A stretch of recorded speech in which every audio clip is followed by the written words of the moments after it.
I don't know what I would do to make everybody understand and know the value and the importance of a woman or a girl child to humanity.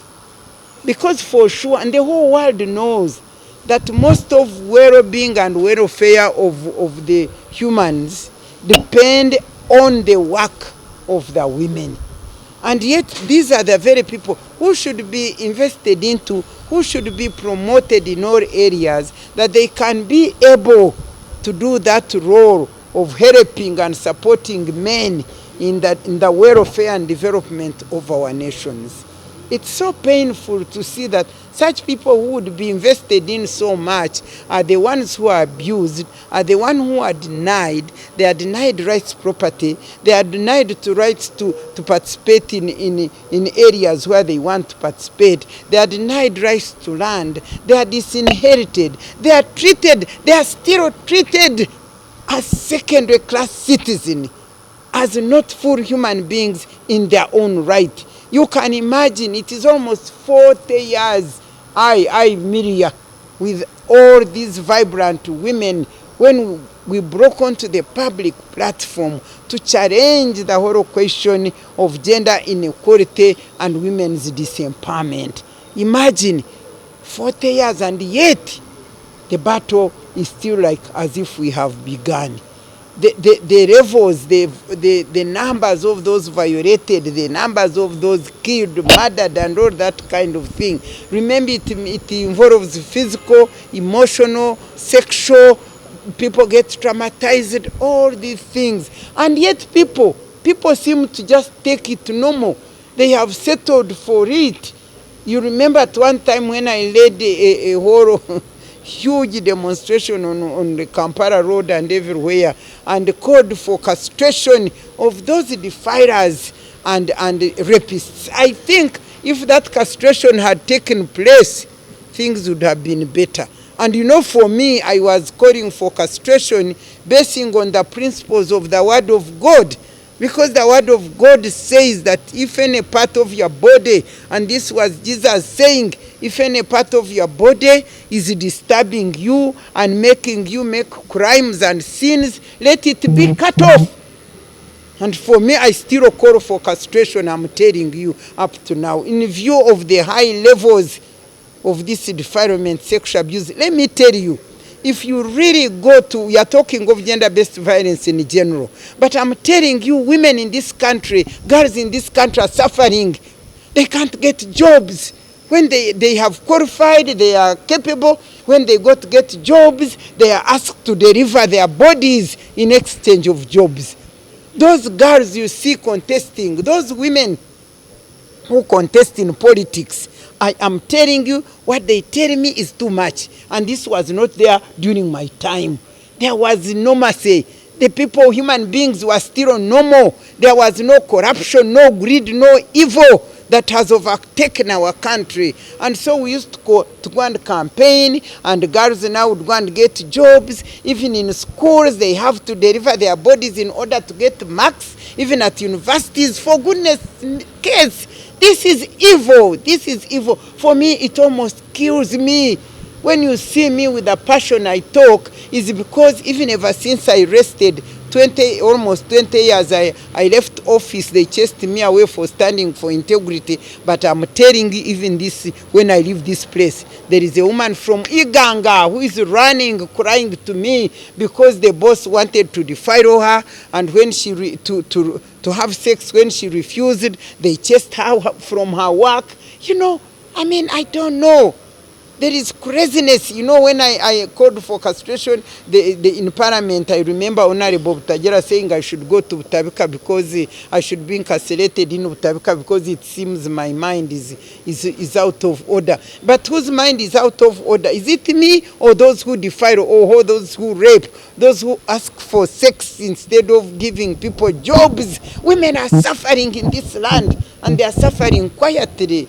And therefore, really, I don't know what to do. So what more needs to be done? And know the value and importance of a woman to the nation, to the humanity, and then you all join us to fight against this. And my call is for those young women and girls who have been gripped by fear. If I don't give my body, I don't get the job. Let the job die. God will give you a job. When Matembe stands for what is right, isn't she still alive up to now? Who is providing for me? They chased me away from all jobs. I can't hold anything in this country for the last 19 years. Am I not okay? So I'm telling the women, girls, bagamba, atona akorotya munange, nebakulinya nebakola ki? Defiling and abusing girls. I am telling and I'm speaking the truth. And I'm calling upon the people in this nation and those in offices to stop that nonsense, to stop that evil. You can't get a job. What do you give? When men give money, women give their bodies. Can you imagine? No wonder AIDS is increasing. No wonder AIDS is there running. And it is increasing because for us we fought against AIDS, and it would, every country came to benchmark here. But now AIDS is increasing as a result of this misconduct of abusing women, sexual violence, traumatizing women. You know, it's terrible. It is sad. You are saying, what should people do? They should be like me. Let people rise up with the passion, with the determination, with fearless like I do, and we fight this battle. Maybe lastly. Some women, when we told, for the last 40 years, when we have created awareness and have acted and have worked to raise the status of women by telling them that they are also human beings and they are also right. Now when they have come up also, when they see these men rising up to mistreat them, they also rise up and fight back. That's what I know. They fight back. If there are men who are suffering silently, they are extremely few. They are extremely few who get strong. Maybe they can get strong women and they don't do what they want. And suffering silently means you have not cooked, you have not make beds, you have not... is a woman created to only cook and make beds only? If you don't bring her on the table to be a helper in discussing the focus for your country, for your nation, the goals, the family goals, you leave her behind. All she does is just cook, is just to wash your plates, is just to make the bed. Doesn't she have head and talents and wisdom which God gave him? By the way, if you want to know, when God created a woman as a helper to man, there were no beds to make, there were no clothes to wash, there was no food to cook, there was no shoes to polish, there was just a garden, you to go and take fruits. So that means that the kind of help God meant was the help in terms of intelligence, of wisdom in the head. Because after creating the man, he saw that he was missing something which needed to come from the woman. And that's why we say raise up women so that they walk side by side with men by giving that type of help that God was talking about, the help of intellect, to beef the man's brains. If you have a husband, you are supposed to be a helper in terms of beefing him in his mind, in his brains, so that when he tables the goal for the family, you also put in and discuss, and in the end, you pick one goal which you are focusing on, and you work together to realize that goal for the family. But in most cases, men think that women are supposed to help in terms of cooking food and making the beds, which is not God's way of helping. And that's why we see some of us who get God's revelation, we do what we do. But I'm not saying that women, that those women who have raised up, that they should pay back, that they should mistreat the men. For me, I want to tell people listening to me that any man who is respecting his wife, who is loving his wife and playing the role of a man, cannot be demeaned or abused by a woman. These women, you see, God created them with a heart of love, patience, kindness, and human feelings. And so she can never mistreat you or do wrong to you unless you have failed also to do what is expected of you as a man. There are numerous global, regional, and national gender equality and women empowerment frameworks and blueprints, most notably the 2030 Agenda for Sustainable Development, all highlighting the importance of addressing violence against women and girls. These are adequately supplemented by laws, policies at the national level, ranging from our Constitution to specific instruments such as the Gender Policy and FGM Act, Domestic Violence Act, Prevention of Trafficking in Persons Act, and the National Policy on Elimination of Gender-Based Violence, and many others. Despite the existence of all these frameworks aimed at protecting the rights of women, especially around bodily autonomy, the current trends and statistics do not paint a good picture of progress. Ladies and gentlemen, while the country I haven't just him failed to put it there.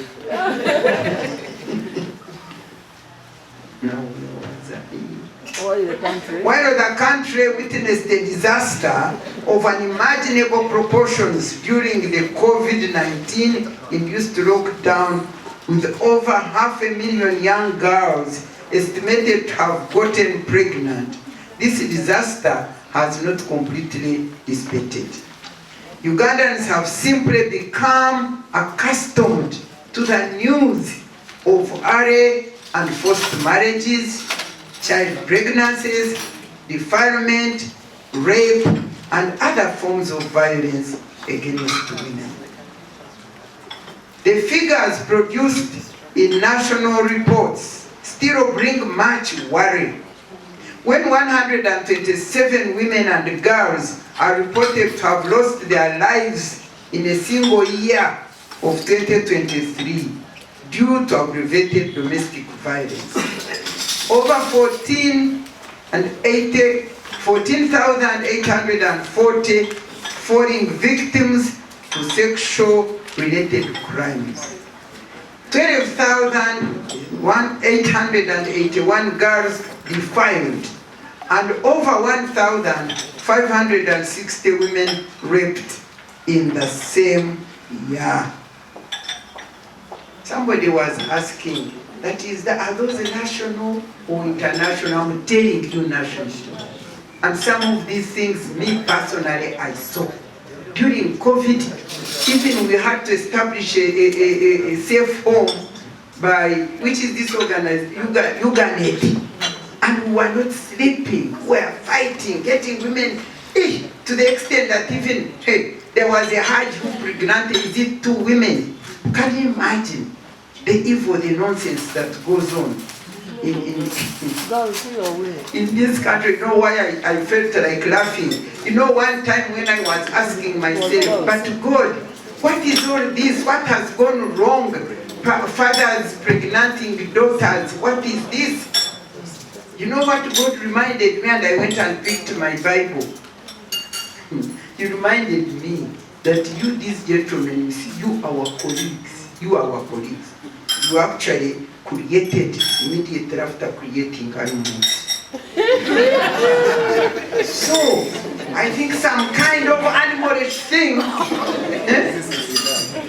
came in the men because, and when God saw it, you had night for nothing. God saw it, he had to create the woman as a perfect of his creation to help you to be properly human. I'm not abusing you, but when I cry to God, he gives me some answers. You go and read. Can't you really imagine a man pregnanting is there with a girl of 5 years, 6 years? Isn't that animalish? I'm not abusing any man, I'm talking about those who do those things. Let me go back to my statement. Now, I want to say that everywhere, because of these statistics which I'm presenting to you, every well-meaning Ugandan must worry and must be concerned We should worry about the futures that are robbed from these women and girls, about the terror of the survivors, and about the costs, financial, emotional, and psychological, faced by these individuals and their immediate families and the society at large. Needless to say that the numbers above, though scary on their own, they only represent those who are brave enough to report these cases to relevant authorities. Many more possibly go unreported, growing in a huge population of invisible survivors of these erroneous acts.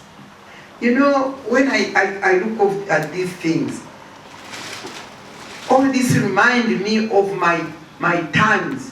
Put up your hand, you senior citizens who were with me when we started, when we ran with these struggles. Put up your hand. Some of you are still here.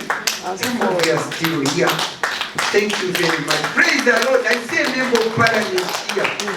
When did you introduce yourself? I have gone out. No, you were here. No. You were seated there. Sorry, I want to acknowledge your presence, my dear. At least I know you. Others I don't know them. Okay. I wanted to say that these things remind me of at one time in 1990s when I vibrantly led a huge demonstration against gender-based violence and defilement. Yes, and I actually called for castration of all those defilers and rapists. And but yet when I called for that castration, when we went to Parliament, the call was that I should be taken to Tabika because clearly I had become insane. Can you imagine? And I want to tell you, it was a big battle when I said that, because men were so angry, and they were so angry with me. And let me tell you, don't hate me, I speak my mind. So they were so angry with me to the extent that whenever like I would go into a club where men are or rotted and say, this terrible woman, this evil woman. And you know, I said, why are you fighting? They said, you said we should be castrated. And then to defend myself and win the case, I said, oh, I didn't know all of you had fighters and rapists. Then they say, hey, why? I said, but I said the fighters and rapists. And then they said, okay. And to be sure, from that time, I learned that actually, men, they are potential defilers. They are potential defilers and rapists. And let me tell you, when you know that President Museveni himself asked me, Matembe, how can you say that? And how did you even say it? When I told him how I said it, I said, but look here, Your Excellency. When people, army officers, when they have guns, they are supposed to use them carefully, because those guns are potentially dangerous. Now, if they use them badly, they arrest them and take away their guns.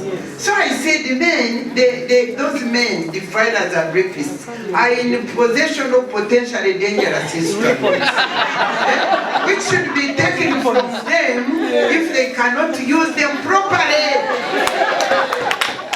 And the president, he laughed and said, Matembe, you stripped men naked. I said, hey, no wonder they were angry with me, because they value that gadget up there so much, and yet they demean our gadget, and yet without our gadget they cannot live. So that's why they go and do these development things. Go back to this thing now. And you can imagine, now I would like, they declared me insane to go to Tabika. Now I'm inviting some of you. You become insane like me in the defense of these girls and women. You think if they were castrated, you think they would do it? It would have stopped, I'm telling you. Because men, when they value their gadgets, they had to protect it completely. They wouldn't do this. I think these things should rise again.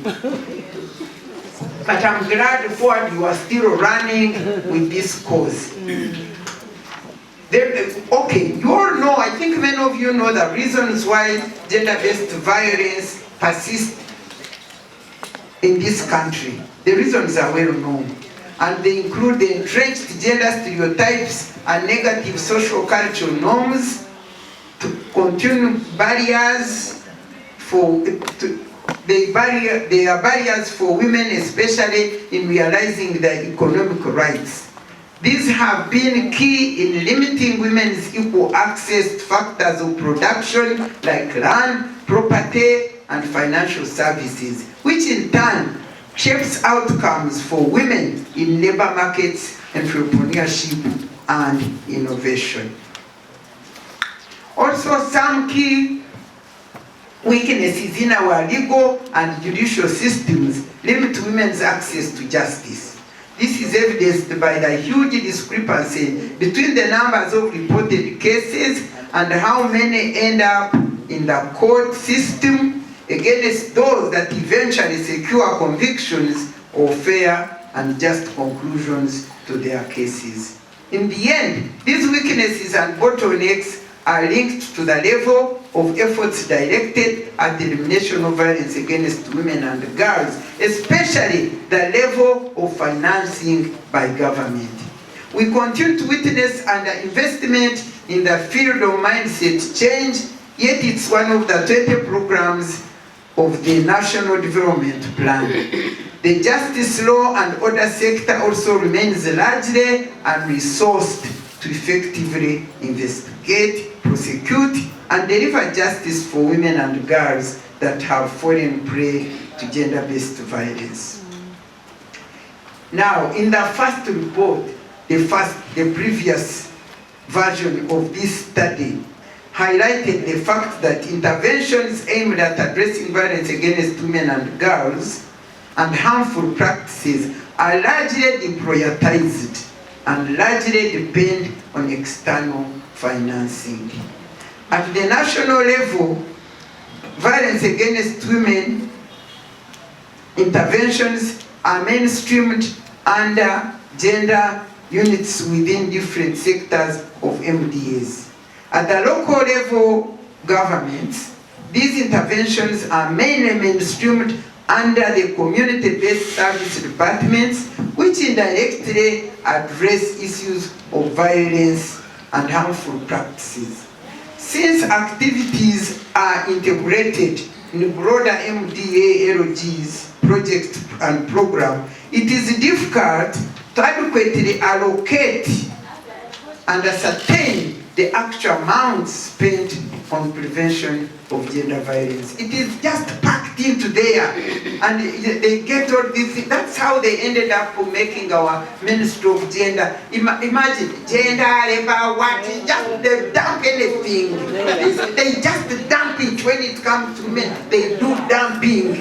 And for you to pick from the dumping, I'm telling you, you end up not getting anything to deal with the matter. They witnessed inadequate funding for prevention and response interventions for gender-based violence. For instance, the Office of the DPP, the Police Force, the Judiciary, the Ministry of Education, Ministry of Gender, Labour and Social Development, and others have consistently flagged the issue of funding gaps as inhibiting factors for effective performance.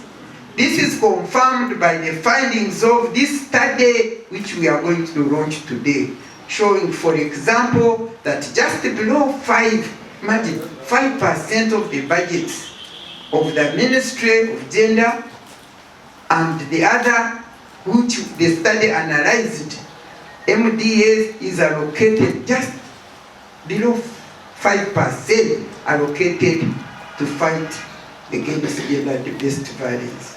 Ladies and gentlemen, it is critical that interventions for prevention and response to violence against women be mainstreamed in plans and budgets for peaceful homes and communities.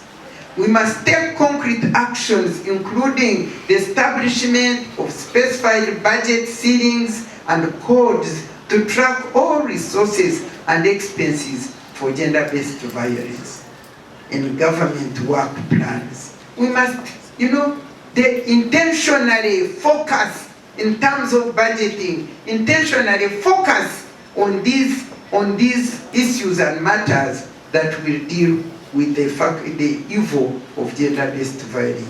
A budget targeting code, if introduced, can be used to code national budget lines, votes pertaining to violence against women, as a strategy to track and sustain achievements. There is a need to strengthen the capacities of local governments and MDAs to prioritize these issues in their plans and budgets, and put in the place effective M&E frameworks to monitor allocations and expenditures. There is also a need to put in place a reward and sanction system to motivate performance, especially in achieving gender goals. All these things we are proposing, we have always proposed. But my pain and my challenge, and I speak the truth, that we end up speaking to ourselves. That's what hurts me. I was preparing this speech thinking I'm coming to talk to government who are involved in financing, in budgeting, in all those resources, but we end up speaking to ourselves. Madam Honorable Member of Parliament, it is painful for civil society to struggle and fight and talk and do research and they end nowhere because we only speak to ourselves. If only I had thought they told me the Prime Minister would be here. I was thinking she would hear me. Has she ever heard me give a talk like this? She would hear me and know what I'm talking about, but I don't see her. So I'm only talking to local government, to what. That's what pains us, because when we talk to ourselves and people don't hear what we are saying, who will implement it? We are not the implementers. But we believe in our God, who is supreme. Maybe He will convict them even when they are not here to hear us. In conclusion, my colleagues, I want to say that we need more strategic, sustainable and durable solutions for peace and stability. Government needs to place greater focus on policies that address the structural power and political dynamics that perpetuate discrimination against women and girls and block the achievement of gender equality goals. Emphasis should also be placed on financing the effective implementation of existing legal frameworks by providing adequate resources for mobilization for mindset change. GIROS 2 must support access to justice and improving education, retention and outcomes for girls. Development partners and CEOs through research and advocacy need to strengthen their push for government to comply to policy provisions on protecting women's rights, while also supporting awareness and capacity building initiatives for women and communities to rise and defend their own rights. Dear colleagues, let me end by saying this. The major challenge against promotion and realization of gender equality and women empowerment, in my view, is the society's ignorance of the value and importance of women to humanity. For me, I believe that if everybody knew the value and importance of women to humanity, we would all make sure that we invest in the women and girls so as to enable them use their God-given wisdom and talents to realize their full potential for their own development, the development of the community and the development of the nation.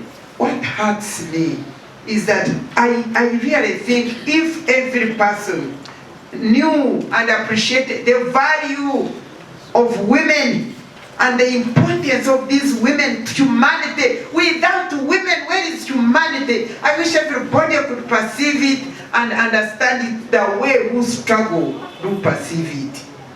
God, who created human beings himself, saw and declared that men alone were helpless. He said that. And that means if you had to create that until you created a suitable helper.